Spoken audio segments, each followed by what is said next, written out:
Hello everyone, I am Prashant Kumar and I welcome you all to the Defence Trinity YouTube channel. आज की जो हमारी video है, इसका जो टॉपिक है that is physiography of India, जो कि इंडियन ज्योग्राफी का ही एक टॉपिक है। और आज की हमारी इस वीडियो में हम कवर करने वाले हैं कि इंडिया में कितने तरीके, फिजियोग्राफी का बेसिक मीन्स ही यही है कि हम कितने तरीके के landforms, different variety of landforms को, कितनी तरीके की फिजियोग्राफी है, हम उसको कवर करेंगे। ठीक है। एग्जाम पॉइंट ऑफ व्यू से ये काफी इंपॉर्टेंट है, खासतौर से आपके जितने भी यूपीएससी रिलेटेड एग्जाम्स हैं, including civil services as well as NDA, CDS, FCAT, CAPF. FCAT is not of UPSC, but still it is very very important as well as for Coast Guard too. Okay, so this is our YouTube channel. I hope you are going to like this video and subscribe. Okay, moving ahead with the topic we are going to cover is physiography of India. Okay, तो physiography में हम basically जो topics cover करते हैं वो है land forms. Land form के साथ साथ ही कितनी अलग अलग तरीके की ऐसी ऐसी विविधताएं हैं जो हमें इस देश में देखने को मिलती हैं। अगर मैं आपसे कहूँ कि एक इंडिया के लिए एक टैगलाइन का यूज करो, तो हमारे देश को तो वैसे भी कहते हैं अनेकता में एकता का देश। हमारे यहाँ इतनी तरीके की वैरायटी है, अगर आप देखें कि एक ट्राइब है जो कि गारो खासी जयंता नॉर्थ ईस्टर्न के ऐसे जंगलों में रह रही है। साथ ही साथ अगर आप जाएंगे उत्तराखंड में तो ऐसी आपको ट्राइबल एरियाज या ऐसे एरियाज मिलेंगे जहां पर पूरे के पूरे पहाड़ बर्फ से कवर है। गोवा में जाएंगे तो आपको बीचेस देखने को मिलेंगे। अगर आप इंटरनल इंडिया में, आप सेंट्रल इंडिया की तरफ आते हैं तो आपको मध्य प्रदेश जैसे जगह देखने को मिलेगी जहाँ पे चंबल और ऐसी ऐसी घाटियां हैं जो कि खुद एक नदियों के द्वारा बनाया गया एक बहुत सुंदर लैंडफॉर्म है। तो ऐसी ऐसी इतनी विविधताएं, अगर हमें इतने सारी डिफरेंसेस, अगर हमें डिफरेंट टाइप ऑफ लैंडफॉर्म्स अगर एक देश में देखने को मिल रहे हैं, तो फिर हमें वो पढ़ने भी चाहिए और एग्जाम पॉइंट ऑफ व्यू से वो बहुत इंपॉर्टेंट है भी। तो we are starting and we are going to talk about कितने तरीके के लैंडफॉर्म्स हैं जो हमें पढ़ने होंगे, और कैसे ऐसे लैंडफॉर्म्स हैं जो कि हमारी पढ़ाई के लिए बहुत ज्यादा इंपॉर्टेंट और कितनी वैरायटी अवेलेबल है। तो पहला है northern and north eastern mountains, including आपके इसमें हिमालयाज आते हैं। हिमालयाज के अलावा इसमें आपके ट्रांस हिमालयाज आते हैं, यानी ऐसे माउंटेन्स जो हिमालयाज से पहले भी मौजूद थे। मैं आपको पिछले लेक्चर में बता चुका हूं कि इंडिया जो 40 मिलियन ईयर्स पहले फॉर्म हुआ है, इसका northern part, but northern part से पहले अराउंड 300 मिलियन ईयर्स पहले से भी इंडिया एग्जिस्ट करता है। ये हम पिछले लेक्चर में पढ़ चुके हैं कि जो नॉर्दर्न इंडिया है, नया इंडिया, और जो हिमालयाज हैं, ये youngest mountains of the world हैं। आज से 40 मिलियन ईयर्स पहले इनका फॉर्मेशन स्टार्ट हुआ था। उससे पहले जो माउंटेन्स हैं वो है ट्रांस हिमालयाज। इसके अलावा कुछ ऐसे माउंटेन्स भी है जो हिमालयाज से, और जिन्हें हम उसमें काउंट ही नहीं करते हैं, वो नॉर्थ ईस्टर्न के, नॉर्थ नॉर्दर्न ईस्टर्न पार्ट के स्मॉल माउंटेन्स, जिसमें गारो, खासी, जैंतिया, इस तरीके के माउंटेन्स आते हैं। ठीक है।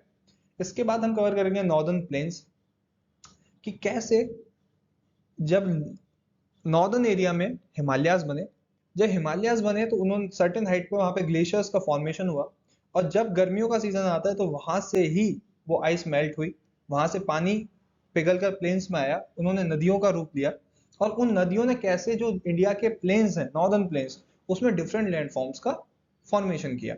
जैसे कि अगर मैं एक छोटा, एक मोस्ट कॉमन फेनोमेना आपको बताऊं, is our river Ganges, Ganga ji जो है। कभी आपने अगर अपने पापा से पूछें या अपने दादा से पूछें, पुराने, अगर आप इस एरिया के रहने वाले हैं, यू गेट टू नो ये आज यहाँ पे अगर फ्लो कर रहे हैं, तो लेकिन आप अगर पुराने टाइम में अपने किसी रिलेटिव से या किसी से पूछें, तो उनकी लोकेशन पहले यहाँ आज से 40 साल पहले यहाँ नहीं थी। ये लगातार, अगर कल वहां यहाँ फ्लो करते तो लगातार अपनी पोजीशन नदियां चेंज करती हैं।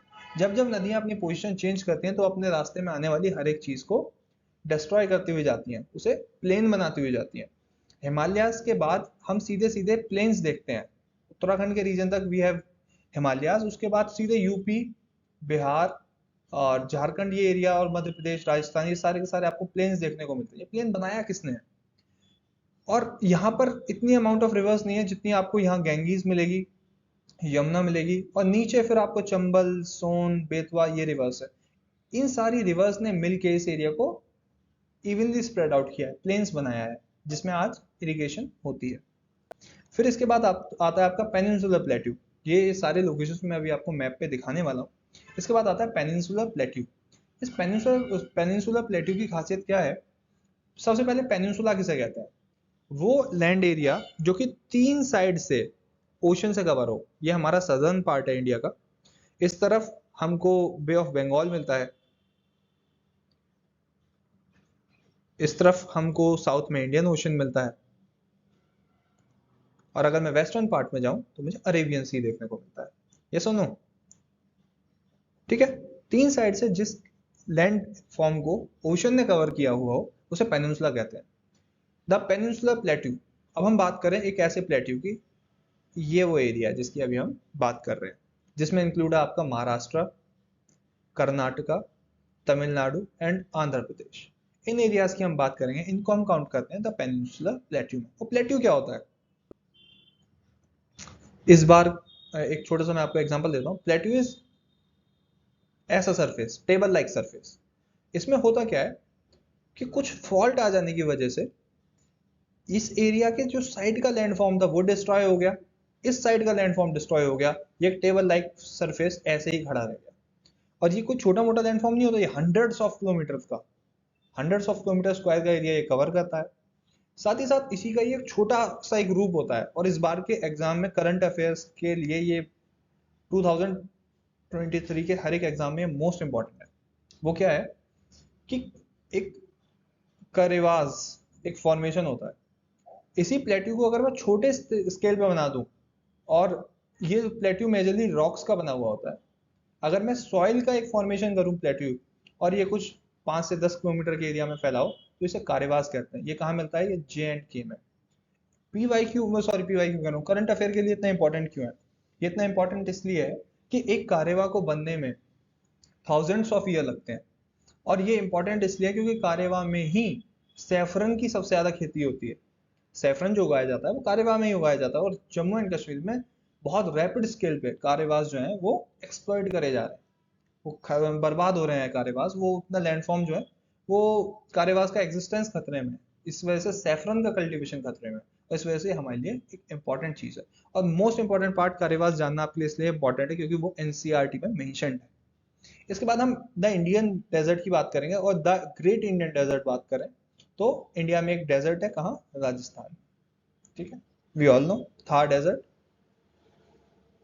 उसको भी अभी हम देखेंगे आगे आने वाले टाइम पे। और कोस्टल प्लेन्स, कोस्टल प्लेन्स क्या होते हैं, ये देख लिया आपने पेनिनसुला, पेनिनसुला से लगते हुए ये जो इलाके हैं इनको हम कहते हैं द कोस्टल प्लेन्स।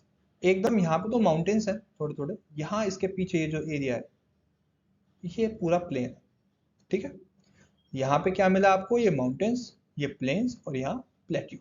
ठीक है, द आइलैंड्स, जो इंडिया में जितने आइलैंड्स आते हैं। अब मैं इसको आगे आपको दिखाना स्टार्ट करता हूँ। आज हम इसको बहुत ज़्यादा डीप में नहीं पढ़ेंगे, जैसे माउंटेन्स के लिए एक अलग लेक्चर होगा, रिवर्स के लिए एक अलग, आइलैंड्स के लिए एक अलग। तो मैं आपको एक कॉमन एक सिंपल लेआउट दे रहा हूँ आज। Look at this picture, this is our India. India में अब मैं आपको चीज़ें एक्सप्लेन करना स्टार्ट करता हूँ धीरे धीरे। तो सबसे पहले मैं बात करूंगा हिमालयाज या फिर नॉर्दर्न माउंटेन्स, जिसमें हिमालय आता है, उसके अलावा ट्रांस हिमालयाज आता है, उसके अलावा नॉर्थ ईस्टर्न माउंटेन्स भी आते हैं। ठीक है, तो हम सबसे पहले स्टार्ट करेंगे the northern mountains. Northern mountains में एंड नॉर्थ ईस्टर्न माउंटेन्स में सबसे पहले पहाड़ यहाँ से, इस एरिया से स्टार्ट होता है। Let me point it out, इस एरिया से पहाड़ स्टार्ट होते हैं और जाते हैं यहाँ तक। ठीक है, तो क्या इसका मतलब है कि यहाँ पहाड़ नहीं है? बट आज हम पढ़ रहे हैं इंडिया के लैंडफॉर्म्स हैं, यहाँ पे माउंटेन्स, इसका नाम है सुलेमान माउंटेन्स। लेकिन ये पाकिस्तान के एरिया में आता है और ये पूरा इस तरफ कवर करता है। तो अब इंडिया के लिए क्या है, इंडिया के लिए आपके लिए जो पढ़ने के लिए इंपॉर्टेंट है वो तीन तरीके के माउंटेन्स है। वह काराकोरम इसी सीरीज में है, और इसी सीरीज में आपसे पूछा जाता है। उसके नीचे आते हैं लद्दाख और जास्कर। अब लोग कहते हैं कि वो याद नहीं हो पाता, यार याद करने में, सीरीज याद करने में दिक्कत आती है। देन दोस्त रिमेंबर, जो ये एरिया है जो पाकिस्तान ऑक्यूपाइड कश्मीर है, ये नॉर्दर्न मोस्ट पार्ट में आता है, इंडिया के सबसे नॉर्दर्न पार्ट में। और वहां है क्या, काराकोरम। कैसे याद करना है, पाकिस्तान ऑक्यूपाइड कश्मीर, कैसे, के से कश्मीर, के से काराकोरम। अब लद्दाख याद करने में कोई दिक्कत नहीं है, कश्मीर के नीचे लद्दाख आता है, तो काराकोरम, लद्दाख। जास्कर जो आपके जम्मू और जम्मू के से मिलते हुए जो आपके माउंटेन्स है उनको हम कहते हैं जास्कर। ठीक है, तो याद रहेगा काराकोरम, लद्दाख, जास्कर। इसको हम काउंट करते हैं ट्रांस हिमालयाज में। इसका मतलब क्या है ट्रांस हिमालयाज, इसका मतलब ये है कि हिमालय के फॉर्मेशन में इनका कोई मतलब, हिमालय का फॉर्मेशन काफी लेट है, माना जाता है कि ये उससे पहले से है, और हिमालय का जो फॉर्मेशन हुआ है उसकी वजह से इनके ऊपर कोई फर्क नहीं पड़ा। ठीक है, ये पहले से ही वहां पर मौजूद थे। अब हमने ट्रांस हिमालयाज कवर कर लिया। अब ट्रांस हिमालयाज के बाद हमारे पास जो टॉपिक आता है वो है हिमालयाज। हिमालयाज को भी हमने 3 कैटेगरी में डिवाइड किया, the great Himalayas, the mid Himalayas and lesser Himalayas. Shivalik, Sahyadri and इसको हम ग्रेट हिमालयाज, हिमाद्री कहते हैं बेसिकली। तो ये वैसे ग्रेट हिमालयाज ही टर्म यूज होती है, तो आप इसको इस तरीके से इस्तेमाल कर सकते हैं। ठीक है, हिमाद्री, सह्याद्री, शिवालिक। अब इसमें क्या है, ग्रेट हिमालयाज वो हैं जो 6000 फीट, जिनकी एवरेज हाइट 6000 फीट से करीबन तकरीबन ऊपर ही आती है। मिड हिमालयाज में हम 4000 टू 6000 कवर करते हैं फीट, और शिवालिक में हम लेसर देन 4000 सारे कवर करते हैं। अब इनकी लोकेशन भी हमारे लिए पता होनी उतनी ही इंपॉर्टेंट है। ठीक है, अब इनकी अगर हिमालयाज की लोकेशन की बात करें तो सबसे पहले जो हमारे पास है वो है आपका ग्रेट हिमालयाज। तो ग्रेट हिमालयाज, एक छोटी सी चीज आपको याद रखनी है कि ग्रेट हिमालयाज कभी भी कश्मीर से बाहर नहीं निकलते। ये JNK और लद्दाख और बहुत थोड़ा सा हिमाचल, इसी में ही ये यहीं पे ही खत्म हो जाते हैं। ठीक है, ये इंपॉर्टेंट है। इसके बाद अगर मैं मिड हिमालयाज की बात करूं तो ये हिमाचल प्रदेश का मेजर एरिया और उत्तराखंड का कुछ area as well as Sikkim और अरुणाचल प्रदेश का बहुत छोटा सा एरिया, इस एरिया को ये कवर करते हैं, और दार्जिलिंग भी, प्लस दार्जिलिंग। ओके, अब हिमाचल प्रदेश में मिड हिमालयाज को क्या कहा जाता है, ये एक PYQ है, प्रीवियस ईयर क्वेश्चन पेपर, जो आपका इंडिया में पूछा गया था कि हिमाचल प्रदेश में हिमालयाज का नाम क्या है। तो हिमाचल प्रदेश में हिमालयाज को धौलीधार कहते हैं, धौलीधार माउंटेन्स। ठीक है, आपको याद रहेगा। ठीक है, अब इसके बाद आगे देखते हैं। तो आगे आने वाले टॉपिक में अब हमारे पास एक तरीके के हिमालयाज और बचे, वो है लेसर हिमालयाज। लेसर हिमालयाज मतलब जिनकी हाइट जो है काफी कम है। लेसर हिमालयाज जो है, या जिन्हें हम शिवालिक भी कहें, तो वो आपके उत्तराखंड, थोड़ा सा एरिया बिहार, बंगाल, और फिर मिजोरम, मिजोरम भी आपका उसी में ही आएगा, और मणिपुर आता है आपका इसमें, अरुणाचल प्रदेश के भी कुछ एरियाज इसमें आते हैं, नागालैंड इसी में आता है, जिसमें हाइट 4000 के करीब है पर उससे कम है। ठीक है, उन सारे एरियाज को हम ये कहते हैं। उत्तराखंड में जैसे जो आपकी नागतिब्बा हिल्स है, मसूरी आप लोगों ने नाम सुना होगा, तो मसूरी भी, और हिमाचल प्रदेश की लेसर हिमालयाज में एक हिमाचल प्रदेश की शिमला, ये भी इसी रेंजेस में ही, लेसर हिमालयाज में ही काउंट होती है। ठीक है, आई होप ये चीज आपको समझ में आई। अब हमने नॉर्दर्न हिमालयाज कवर कर लिया, अब हमारे पास है eastern Himalayas, north eastern Himalayas. अब आपको छोटी सी चीज ये याद रखनी है कि इंडिया में हिमालय का नाम हर जगह हिमालय ही नहीं है, वो बदलता रहता है। लाइक उत्तराखंड और हिमाचल प्रदेश में लेसर हिमालयाज को हमने शिवालिक कहा, नाम याद रहेगा, शिवालिक कहा। अब इसके बाद मैं जैसे ही आपका यहाँ से थोड़ा सा आगे जाता हूँ, तो नागालैंड में जैसे ही मैं जाऊंगा, तो नागालैंड में इसका नाम रहेगा नागा हिल्स, या फिर इसे पटकाई बुम भी कहते हैं, पटकाई बम। ठीक है, ये नागालैंड में। मणिपुर में जाऊंगा तो इसको मणिपुरी हिल्स कहते हैं, मणिपुर में मणिपुरी हिल्स। मिजोरम में जाऊंगा तो इसको मिजो हिल्स कहते हैं।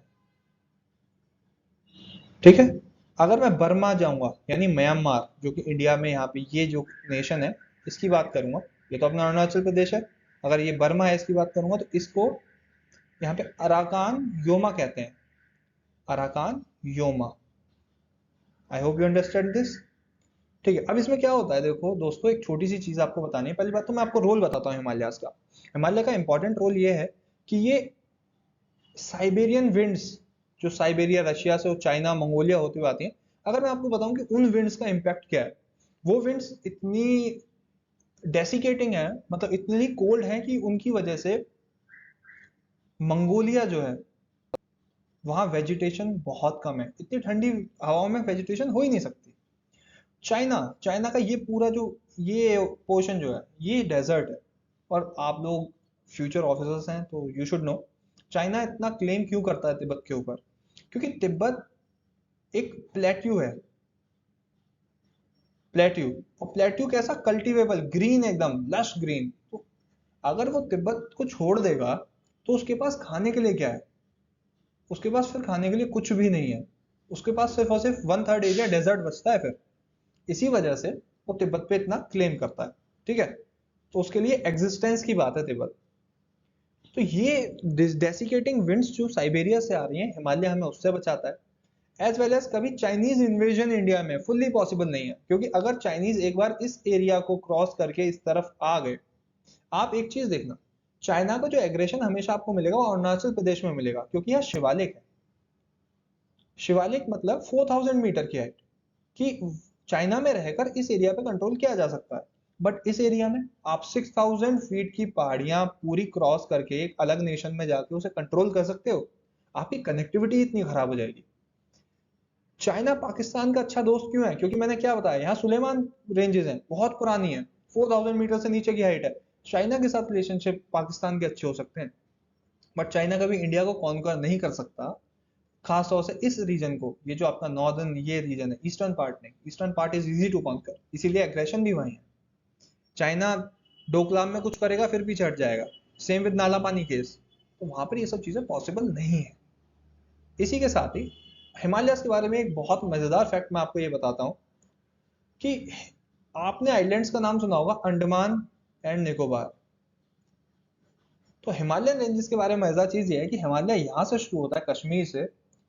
और let me clean this for you, तब आपको अच्छी तरह से समझ में आएगा कि हिमालय यहाँ से शुरू होता है, कश्मीर के एरिया से, और ये जाता है पूरा यहाँ से हिमाचल होते हुए, उत्तराखंड होते हुए, फिर ये नेपाल आएगा, सिक्किम, भूटान, फिर इसके बाद आसाम, अरुणाचल प्रदेश, म्यांमार, और म्यांमार से होते हुए ये है आपका अंडमान एंड निकोबार। तो क्या मैं आपसे कहूं कि अंडमान निकोबार हिमालय के माउंटेन ही हैं, बट उनकी हाइट इतनी कम हो गई है, 4000 मीटर से कम हो गए हैं, तो फिर वो ओशन वाटर में सबमर्ज कर गए। पर वो कभी कहीं कहीं इतने ऊंचे हैं कि आज भी वहां से बाहर निकले हुए हैं। तो अंडमान एंड निकोबार जो आपके आइलैंड्स हैं वो हिमालयाज का ही पार्ट है। ठीक है, याद रहेगा ये आपको। अब इसके बाद जो एक टॉपिक आपके लिए अगला आता है वो है द ग्रेट इंडियन प्लेन्स। ठीक है, प्लेन्स का क्या रोल है और कैसे उनका फॉर्मेशन हुआ, ये तो मैं आपको अभी जस्ट इसी वीडियो में कवर करा चुका हूँ, बट फिर से एक रिपीटेशन लगाते हैं उसका। ये है आपका ग्लेशियर पूरा, यहाँ आपके हिमालय के माउंटेन्स है और ये ग्लेशियर है पूरा। यहाँ से आने वाली नदियां, इस और इधर पेनिनसुलर रीजन से आने वाली नदियां कौन कौन सी? सतपुरा, सोन, बेतवा, तोंस, केन, ये सारी, चंबल, ये सारी नदियां आती हैं। वो ये जो पूरा एरिया है, ठीक है, ये जो पूरा एरिया है, इसे, इस पूरे एरिया को एक प्लेन बना देते हैं। नदियों के सामने पहाड़ों का टिक पाना आसान, आसान क्या, टिक ही नहीं सकते। नदियां अपना रास्ता बना लेती हैं, और उन्हीं पहाड़ों को तोड़ तोड़ कर नदियों ने इस प्लेन्स का निर्माण किया। और यहाँ जो सॉइल है वो एलुवियल सॉइल है, क्योंकि नदियां जो हैं वो अपने सेडिमेंट्स जब इस एरिया में लाके डंप करेंगी, तो उन्होंने एलुवियल सॉइल डाली यहाँ इस एरिया में, जो कि कल्टीवेशन के लिए, एग्रीकल्चर के लिए बेस्ट मानी जाती है। इसीलिए नॉर्दर्न इंडियन प्लेन्स में जो रीजन हैं, लाइक आपके कौन से रीजन आते हैं? पंजाब, यूपी, और आपका इसके साथ हरियाणा भी इसी में इंक्लूड होता है, आपका मध्य प्रदेश, झारखंड, ऐसे ऐसे जो रीजन्स हैं, और आपका इसमें राजस्थान भी आता है, राजस्थान के कुछ हिस्से इसमें आते हैं। यहाँ पर बहुत अच्छा एग्रीकल्चर होता है। इंडिया का कितना बड़ा एग्रीकल्चरल जो प्रोड्यूस है वो इन एरिया से आता है, ये आप समझ सकते हैं इसी चीज से कि नदियां वहां पर थी, उन नदियों ने उस एरिया को प्लेन बनाया, वहां एलुवियल सॉइल लाकर डाली, जिसकी वजह से उस एरिया का कल्टीवेशन जो है, उस एरिया की जो क्वालिटी ऑफ सॉइल है वो काफी इंक्रीज कर गई, और आज वहां इतनी अच्छी अच्छी प्रोडक्शन हमें देखने को मिलती है। ठीक है, ये हमने दूसरा फीचर इसमें कवर कर लिया है। इसके बाद हमारा जो अगला टॉपिक हमें इसमें देखने को मिलेगा, वो हमें देखने को मिलेगा कि ग्रेट इंडियन डेजर्ट, हम इसको कवर करेंगे। और ग्रेट इंडियन डेजर्ट में अरावली का रोल क्या है, ये एक प्रीवियस ईयर क्वेश्चन पेपर भी का, प्रीवियस ईयर क्वेश्चन पेपर का सवाल भी है। आप देख सकते हैं ये अरावली है, ये माउंटेन, और ये इंडिया के ओल्डेस्ट माउंटेन है। इंडिया का ओल्डेस्ट माउंटेन है अरावली। शुरू होता है ये गुजरात में, ठीक है, और इसका एंड होता है दिल्ली में। तो ये एक पूरी पैरेलल लाइन है जो ऐसे जा रही है। इसके इस तरफ यहाँ पे आपका द ग्रेट इंडियन डेजर्ट और थार डेजर्ट इस तरफ है। अरावली का रोल क्या है? अरावली का रोल ये है कि ये इस डेजर्ट को, ये पॉइंट आप नोट डाउन कर लें, इस डेजर्ट का ईस्टवर्ड मूवमेंट ब्लॉक करती है। मतलब अगर अरावली नहीं होती तो जो इंडिया का जो प्लेन है, चाहे वो एलुवियल सॉइल का बना होता, बट उस पर एक रेत की कवर, एक रेत की पूरी लेयर बिछ जाती, जिस वजह से कोई कल्टीवेशन यहाँ पॉसिबल होती नहीं। अरावली एक बैरियर की तरह काम करता है जो ईस्ट, जो उसके वेस्टर्न साइड का डेजर्ट है उसको ईस्टवर्ड फैलने से, इंडिया के अंदर आने से रोकता है। इतना मेजर रोल प्ले करता है अरावली, ठीक है। इसके बाद यहाँ पे हम इसको कवर कर चुके हैं। अगला जो हमारे पास टॉपिक है वो है इंडिया का पेनिनसुला। अब पेनिनसुला आप यहाँ पे देख पा रहे हैं, ये पूरा रीजन जो है यहाँ से लेके ये पेनिनसुला है, मतलब तीन तरफ से पानी से कवर्ड।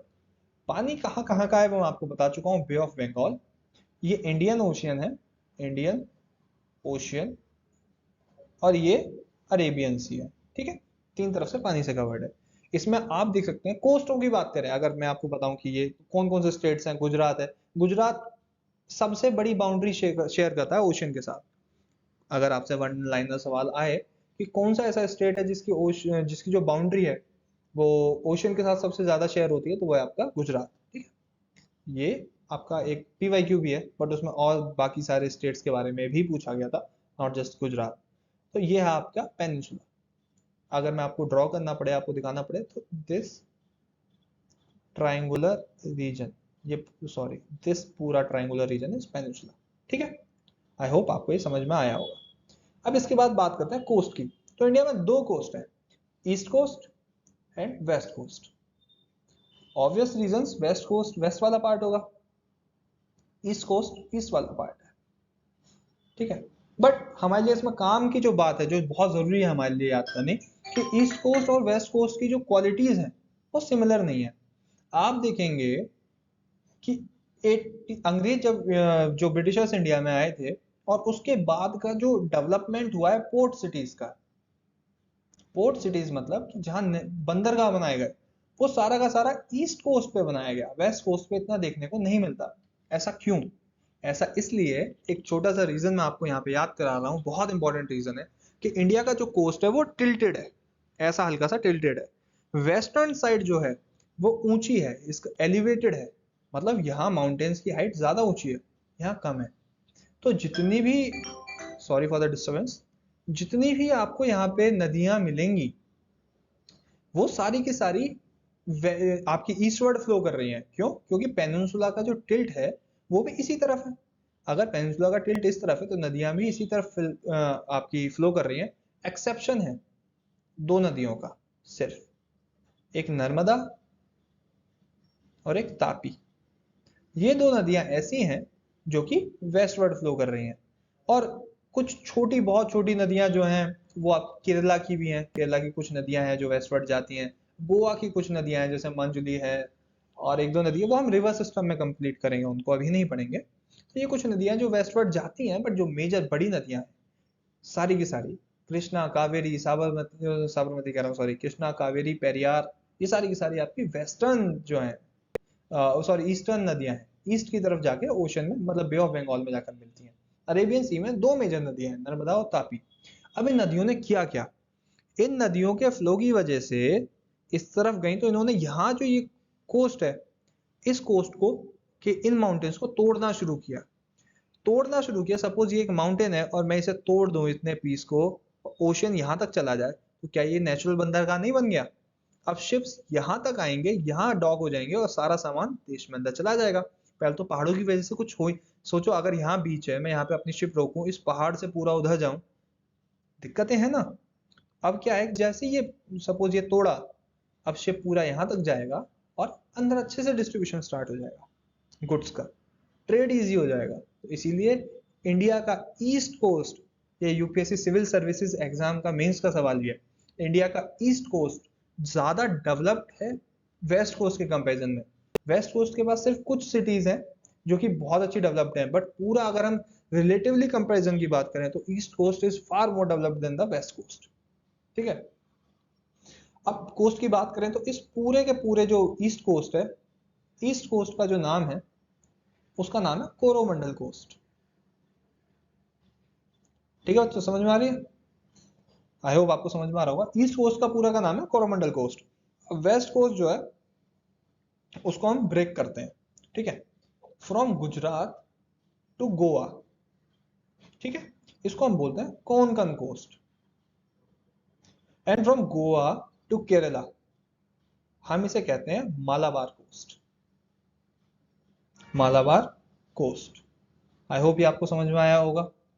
ये यहां तक आपको क्लियर है? कोस्ट में अभी के लिए आपके लिए इंपॉर्टेंट यही है, बाकी जो स्पेसिफिक लेक्चर्स होंगे बाकी उसमें कवर करेंगे। तो अब तक हम ये कवर कर चुके हैं। अब वेस्ट कोस्ट ईस्ट कोस्ट हो चुका है, पेनिनसुला हो चुका है, आपके माउंटेन्स हो चुके हैं। अब हमारे पास बचते हैं आइलैंड्स। और just wait a second, let me check कि इसके अलावा कोई टॉपिक तो नहीं है आपके लिए रह गया। पेनिनसुला, नॉर्दर्न प्लेन्स कवर हो चुका है, Indian desert, plateau, coastal plains, या the last topic is islands. आपके आइलैंड्स, ठीक है, मूव करते हैं अगली स्लाइड पे। ठीक है, सॉरी।